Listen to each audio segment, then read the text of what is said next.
శుభోదయం మిత్రులారా. అక్షరంబు వలయ కిక్షు జీవునులకు కిక్షరంబు జిహ్వ్య కిక్షురసము అక్షరంబు తన్ను రక్షించుగావున నక్షరంబు లోక రక్షితంబు.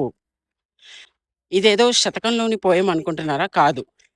ఇది తెలుగు సాహిత్య సంపుటికలో నుంచి తీసుకున్న ఒక ఆణిముత్యం. ఇది చదువు యొక్క ప్రయోజనాలని, అది ఎంతటి మేలుని చేస్తుందో మనకు తెలియజేస్తుంది. వీటిని చమత్కార పద్యాలు అని అంటారు. ఇలాంటివి మన తెలుగు సాహిత్యంలో పుట్టెడున్నాయి. సమయం దొరికినప్పుడల్లా మీతో ఒక్కోటి షేర్ చేసుకుంటాను. చదువు నాలుకకు చెరుకు రసం లాంటిది. చదువు మనల్ని రక్షిస్తుంది. అందుకే చదువు లోకానికి రక్షణ.